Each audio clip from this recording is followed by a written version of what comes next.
तो शुरुआत होती है दो लोगों को दिखाने से जो एक ऐसी जगह पर कुछ ढूंढने आए थे जहाँ पर लोगों का आना मना था। ये जगह पूरी तरह से रेडियो एक्टिव थी, तो जाहिर है यहाँ खतरा था। हर तरफ खतरनाक शुआएं थी, मतलब रेडिएशन बहुत ज्यादा थी। तो इसलिए वो लोग रेडिएशन से बचने के लिए एक एक गोली खाते हैं, जिसके बाद वो आगे बढ़ते हैं इस पूरी जगह को चेक करने के लिए। अब हालांकि यहाँ आना मना था, लेकिन फिर भी वो इधर इसलिए आए थे क्योंकि उन्हें यहाँ ऐसी चीजें मिलने की उम्मीद थी जिनकी मदद से वो मशहूर हो सकते हैं। क्योंकि इंटरनेट वो बहुत ज्यादा इस्तेमाल करती थी और ऐसी खोज वो अक्सर करती रहती थी। कुछ देर यहाँ रुकने के बाद औरत को कुछ अजीब लगता है, इसीलिए वो अपने साथी को यहाँ से चलने का कहती है, लेकिन उसका साथी कहता है थोड़ी देर और रुक जाते हैं फिर चलेंगे। मगर तभी इन्हें यहाँ अजीब सी डरावनी सी किसी जानवर की आवाज आती है, जो सुनकर दोनों काफी डर जाते हैं क्योंकि आज से पहले उन्होंने ऐसी भयानक आवाजें नहीं सुनी थी। इसीलिए दोनों जल्द से जल्द यहाँ से निकलने का सोचते हैं। मगर उससे पहले यहाँ एक बहुत बड़ा क्रिएचर आ जाता है, जो दिखने में बिल्कुल किसी उड़ने वाले डायनासोर या कहीं ड्रैगन जैसा लग रहा था। इतना खौफनाक और बड़ा सा क्रिएचर अपने इतने पास देखकर दोनों की हालत खराब हो जाती है। फिर देखते ही देखते वो क्रिएचर अपने मुंह से आग निकालने लगता है और औरत के साथी को जलाकर मार देता है। ये देख औरत डरते हुए वहाँ से भागने लगती है और अपनी गाड़ी के पास आ जाती है। वो गाड़ी का दरवाजा खोलती है मगर नहीं खुलता क्योंकि वो बंद था और चाबी तो उसके साथी के पास थी जिसे उस क्रिएचर ने मार दिया, इसीलिए वो यहाँ से नहीं भाग पाती। फौरन ही वो क्रिएचर उसका पीछे करते करते यहाँ भी आ जाता है और देखते ही देखते उस औरत को भी अपना शिकार बना लेता है। इस हादसे के कुछ अर्से बाद एक आर्मी जनरल अपने एक ऑफिसर जिसका नाम वेनिसा था उसे अपने दो साथियों के साथ उसी खतरनाक जगह पर जाने का कहता है ताकि वो लोग वहाँ जाकर उस क्रिएचर के बारे में पता लगवा सके और अगर ये लोग उस क्रिएचर का शिकार कर लें तो उसे जिंदा या मुर्दा किसी भी हालत में ला सके। अब यहाँ वेनिसा इस मिशन को करना नहीं चाहती क्योंकि उसकी एक साथी की तबीयत अभी तक ठीक नहीं हुई थी। पैर में चोट लगने की वजह से वो ठीक से नहीं चल पा रही थी। इसके अलावा वेनिसा को उस अनजान क्रिएचर के बारे में कुछ पता नहीं होता, इसीलिए वो जनरल को इस मिशन को करने से साफ इनकार कर देती है। लेकिन फिर आखिरकार जनरल के बार बार कहने पर वो ये काम करने के लिए मान जाती है। इसीलिए वेनिसा अपने जख्मी साथी और दूसरे ऑफिसर के साथ उस जगह और क्रिएचर की जांच करने के लिए निकल जाती है। अब क्योंकि किसी को भी उस जगह और अनजान क्रिएचर के बारे में कुछ भी पता नहीं था, इसीलिए वहाँ जाने से पहले वो एक कपल से मिलते हैं जो दोनों माउंटेन क्लाइंबर थे, इन्हीं पहाड़ों पर चढ़ने के माहिर। इन दोनों में हस्बैंड का नाम स्टुअर्ट था। इन्हें उस जगह के बारे में बहुत अच्छे से पता था। यहाँ पर स्टुअर्ट उन लोगों को बताता है कि पहले उस जगह पर बॉम्ब्स और हथियार वगैरह बनाए जाते थे, अब उस जगह को रेडियो एक्टिव के लिए इस्तेमाल किया जाता है। इसीलिए रेडिएशन फैलने की वजह से वहाँ जितने भी जानवर और परिंदे थे सब खत्म हो गए। ये बताने के बाद स्टुअर्ट उन लोगों को उस अनजान क्रिएचर की एक ड्राइंग दिखाता है जो बिल्कुल एक ड्रैगन जैसा दिख रहा था और बताता है कि सबूतों को सामने रखते हुए मैंने इस क्रिएचर की ड्राइंग बनाई। वाली बात ये है कि ये क्रिएचर उस जगह पर देखे गए हैं। अब उस ड्राइंग को देखकर वेनिसा और उसकी टीम थोड़ा डर भी जाती है, इसीलिए अब उसकी जख्मी साथी इस काम को करने के लिए मना कर देती है। लेकिन किसी तरह वेनिसा उसे समझाकर दोबारा से मना लेती है। मगर फिर भी रात को वेनिसा अपने दूसरे ऑफिसर से कहती है कि मैं अकेले ही उस रेडियो एक्टिव जगह को चेक करने जाना चाहती हूँ क्योंकि मैं नहीं चाहती कि तुम दोनों किसी मुसीबत में पड़ो, आखिर तुम मेरी टीम हो। लेकिन वो ऑफिसर वेनिसा को ऐसा करने से मना कर देती है और कहती है कि हम एक टीम है, इसीलिए हम जो भी करेंगे एक साथ मिलकर ही करेंगे, जो भी मुसीबत आई एक साथ ही उसका मुकाबला करेंगे। लेकिन वेनिसा उसकी बात नहीं मानती और सुबह होते ही बगैर बताए उस जगह की जांच के लिए निकल जाती है। बात जैसे ही उस ऑफिसर को पता चलती है, वो फौरन ही एक मोबाइल डिवाइस की मदद से वेनिसा से राब्ता करने की कोशिश करती है और फौरन ही उसे वहाँ से वापस आने का कहती है। लेकिन तभी अचानक वेनिसा को वहाँ एक बड़ा सा अंडा दिखाई देता है, जो देखकर वो एकदम काफी हैरान रह जाती है क्योंकि दरअसल इस रेडियो एक्टिव जगह पर किसी भी जिंदगी का होना नामुमकिन था। जिंदगी होने के आसार का यहाँ तस्वुर भी नहीं किया जा सकता, इसीलिए यहाँ पर अंडा देखकर वेनिसा काफी हैरान थी। और अब जैसे ही उस अंडे को उठाती है तभी अचानक से रेडिएशन बढ़ जाती है, जिस वजह से वो बेहोश हो जाती है।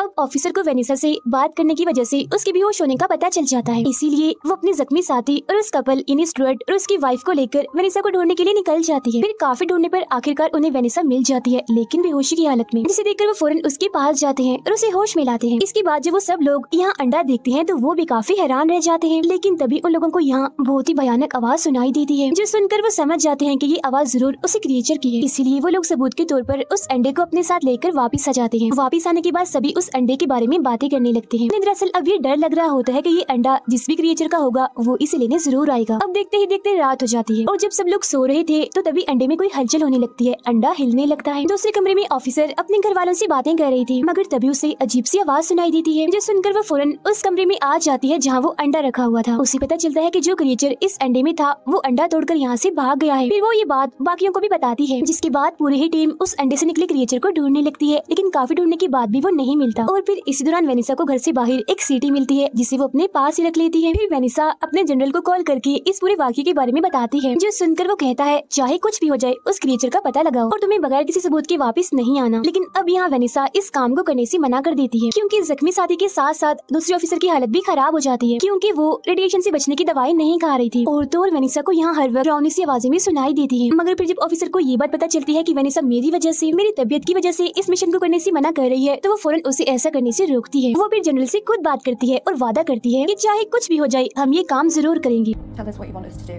फिर हम स्टुअर्ट और उसकी वाइफ को देखते हैं जो खुद ही उस क्रिएचर को ढूंढने के लिए निकल जाते हैं। वो उसी जगह पर जाते हैं जहाँ से उन्हें वो अंडा मिला था और फिर तभी अचानक से उन्हें यहाँ एक बहुत ही बड़ा क्रिएचर दिखाई देता है और इतना बड़ा क्रिएचर उन्होंने आज से पहले नहीं देखा था। वो हवा में उड़ रहा था। उस खतरनाक क्रिएचर को देखकर उनकी हालत खराब हो जाती है और वो यहाँ से भागने की कोशिश करते हैं, लेकिन तभी देखते ही देखते वो क्रिएचर नीचे इनकी तरफ आने लगता है और स्टुअर्ट की वाइफ पर झपट कर उसे मार देता है। जिस दौरान किसी तरह स्टुअर्ट अपनी जान बचाने के लिए वहाँ से भागता है और वापिस अपने घर आ जाता है, लेकिन फिर भी उनकी टेंशन खत्म नहीं हुई थी, क्योंकि वो क्रिएचर स्टुअर्ट का पीछा करते करते यहाँ तक आ गया था और इनके घर के बाहर ही मौजूद था, वहाँ से जा भी नहीं रहा था। अब ये बात जानने के बाद वो सब लोग समझ जाते हैं कि वो अंडा इसी क्रिएचर का है, इसीलिए अब वो हमें नहीं छोड़ेगा, क्योंकि हमने उसका अंडा चुराया था। इसीलिए अब उस क्रिएचर के डर से कोई भी घर से बाहर नहीं निकल रहा था। लेकिन अब यहाँ उस ऑफिसर की तबीयत भी खराब होने लगती है, जो देखकर वेनिसा और बाकी लोग काफी परेशान हो जाते हैं। इसीलिए वो किसी भी तरह करके यहाँ से निकलने का प्लान बनाते हैं। प्लान के मुताबिक उस क्रिएचर का ध्यान भटकाने के लिए स्टुअर्ट कमरे से बाहर जाता है, ताकि जब क्रिएचर का ध्यान उसकी तरफ हो तब मौका देकर बाकी लोग दूसरे दरवाजे से गाड़ी में जाकर बैठ सके। लेकिन उनका ये प्लान कामयाब नहीं होता, क्योंकि जब स्टुअर्ट घर से बाहर आता है तो वो क्रिएचर छत पर ही बैठा होता है, जिस वजह से वो स्टुअर्ट पर हमला कर देता है और उसे अपनी आग से जलाकर मार देता है। अब क्योंकि उन तीनों को भी गाड़ी में बैठने का मौका नहीं मिला था, इसीलिए वो अभी तक घर में ही होती है और स्टुअर्ट की इतनी भयानक मौत देखकर उनकी हालत खराब हो जाती है। वो काफी डर जाती है, जिसके बाद वेनिसा किसी तरह दोबारा से जनरल से राब्ता करने की कोशिश करती है और इस बार उसका राब्ता हो ही जाता है। वो जनरल को यहाँ की सूरत हाल के बारे में बता देती है और ये भी कि वो क्रिएचर हमारे घर के बाहर है, हम यहाँ पर फंस गए हैं। जो सुनकर जनरल उन्हें वहाँ रुकने और क्रिएचर पर नजर रखने का कहता है और फिर कुछ वक्त के बाद जनरल खुद यहाँ पर आ जाता है और वेनिसा की तरफ अपनी गन करते हुए वो ये राज खोलता है कि ये कोई क्रिएचर नहीं बल्कि आर्मी का बहुत ही खतरनाक हथियार है, जिसे हम लोगों ने ही बनाया था और इस तरह के सैकड़ों क्रिएचर इन्हीं हथियार यहाँ पर मौजूद हैं।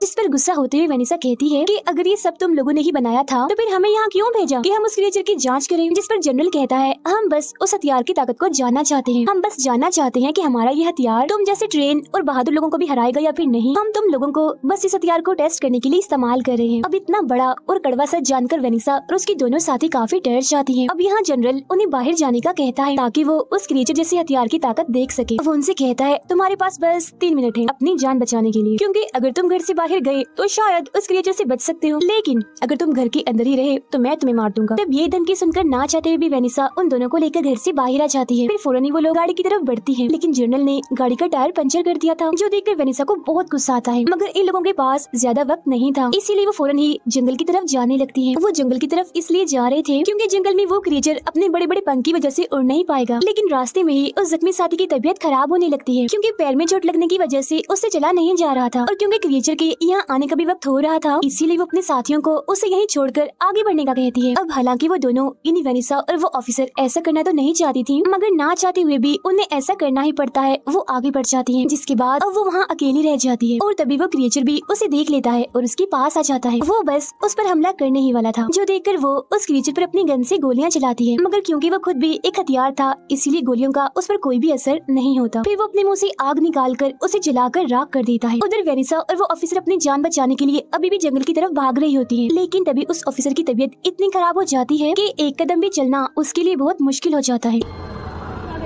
इसी बीच वो क्रिएचर भी इनके बहुत ही पास आ जाता है। वो एकदम से ही उस ऑफिसर पर हमला करके उसे जान से मार डालता है और उसे खाने लगता है। ये देखकर वेनिसा उस पर गोलियों की बारिश कर देती है, मगर अब भी उस पर गोलियों का जरा भी असर नहीं होता। लेकिन तभी यहाँ जनरल भी आ जाता है और दोबारा से वेनिसा पर गन करते हुए कहता है कि अब तुम्हारे भी मरने का वक्त आ गया है। ये कहते ही जनरल अपने जेब से सीटी निकाल कर बचाने लगता है। सीटी के बचते ही वो क्रिएचर फौरन ही यहाँ पर आ जाता है, लेकिन वो हमला नहीं करता क्योंकि जनरल उसे कंट्रोल कर रहा था इस सीटी के जरिए। दरअसल ये सीटी एक डिवाइस की तरह काम करती थी, थी इन क्रिएचर जैसे हथियारों को कंट्रोल करने के लिए। अब इस बात का पता लगते ही वेनेसा भी अपनी जेब से वैसी एक सीटी निकालती है और ये वही सीटी थी जो उसे घर के बाहर जमीन पर गिरी मिली थी। जिसके बाद अब वेनेसा सीटी बजाकर उस क्रिएचर को कंट्रोल करती है और उसे जनरल पर हमला करने का कहती है। तो वो क्रिएचर ऐसे करता है और जनरल को अपना शिकार बनाने के लिए आगे बढ़ता है। जो देख जनरल काफी डर जाता है मगर वो कुछ नहीं कर पाता और देखते ही देखते वो जनरल का खेल भी खत्म कर देता है। इसी बीच मौके का फायदा उठाकर वेनेसा वहाँ से निकलकर रोड तक आ जाती है। यहाँ साइड में ही उसे एक गाड़ी खड़ी मिलती है जिसमें बैठकर वेनेसा शहर की तरफ निकल जाती है। उसके जाने के बाद हमें इस जगह का भयानक नजारा दिखाया जाता है और वो ये कि यहाँ पर वैसे खतरनाक क्रिएचर जैसे हथियार उड़ रहे होते हैं, वो भी सैकड़ों की तादाद में। और इसी खतरनाक सीन को दिखाते हुए ही ये फिल्म यहीं पर खत्म हो जाती है।